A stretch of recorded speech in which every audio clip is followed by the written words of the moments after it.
Salam sejahtera tuan-tuan, puan-puan yang dihormati dan dikasihi sekalian. Undi Melayu pecah, kubu Muhyiddin retak yang dipetik daripada Malaysia kini. Sejak 1978, Pago sentiasa menjadi kerusi kuat Muhyiddin Yassin. Dia telah menjadi penyandang untuk kerusi itu selama 8 penggal.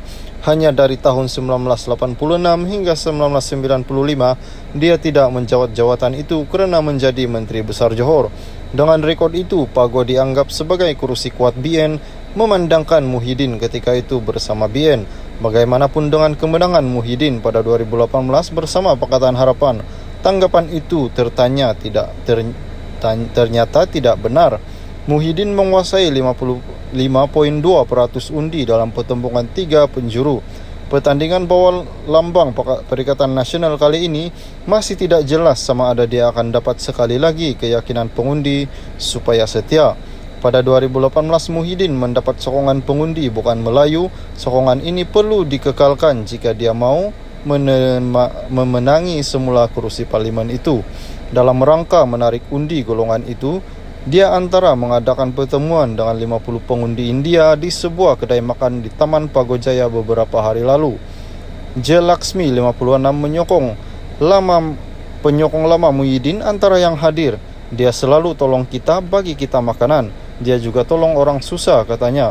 Bagaimanapun, makin lama berbualan, Laksmi baru menyadari bahawa Muhyiddin bukan lagi bersama Pakatan Harapan. PH malah meletakkan calon mereka, Iskandar Shah Abdul Rahman, untuk melawan dengan Muhyiddin. Laksmi tidak menyadari perkara itu walaupun muka Muhyiddin bersama lambang PN terpampang di kain rentang di pokok panas depan restoran itu. Oh, ungkapannya kehilangan kata. Ditanya sama ada dia masih memilih Muhyiddin walaupun platformnya sudah berbeza, Laksmi menjawab, "Kita tengoklah macam mana." Dia bagaimanapun menegaskan dia sentiasa menyokong Muhyiddin sebelum ini. Bagaimanapun dia mengundi bukan Melayu lain. Yang cekna dengan perkembangan politik, nadanya berbeza.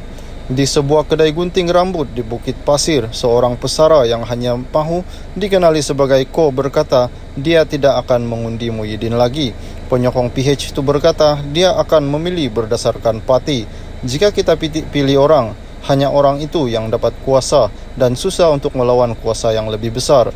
Individu tak boleh buat apa-apa, katanya. Salam sejahtera tuan-tuan, puan-puan yang dihormati dan dikasihi sekalian. Undi Melayu pecah, kubu Muhyiddin retak yang dipetik daripada Malaysia kini. Sejak 1978, Pago sentiasa menjadi kerusi kuat Muhyiddin Yassin.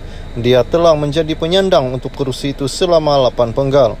Hanya dari tahun 1986 hingga 1995, dia tidak menjawat jawatan itu kerana menjadi Menteri Besar Johor. Dengan rekod itu, Pago dianggap sebagai kerusi kuat BN, memandangkan Muhyiddin ketika itu bersama BN. Bagaimanapun dengan kemenangan Muhyiddin pada 2018 bersama Pakatan Harapan, tanggapan itu ternyata tidak benar. Muhyiddin menguasai 55.2% undi dalam pertempuran 3 penjuru. Pertandingan bawal lambang Perikatan Nasional kali ini masih tidak jelas sama ada dia akan dapat sekali lagi keyakinan pengundi supaya setia.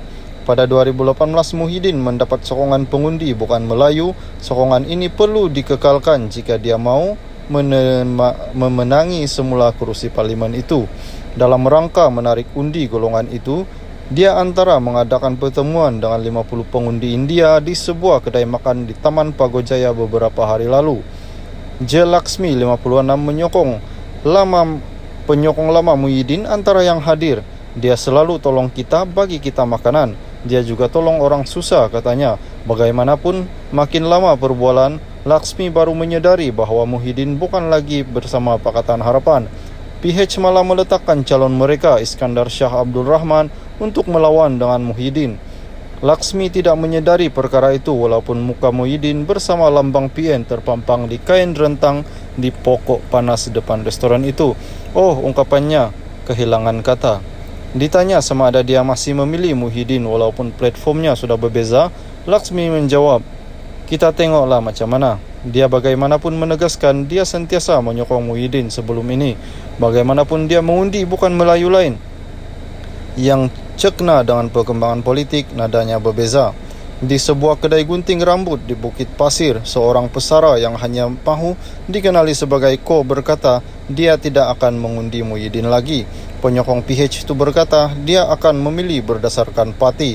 Jika kita pilih orang, hanya orang itu yang dapat kuasa dan susah untuk melawan kuasa yang lebih besar. Individu tak boleh buat apa-apa, katanya.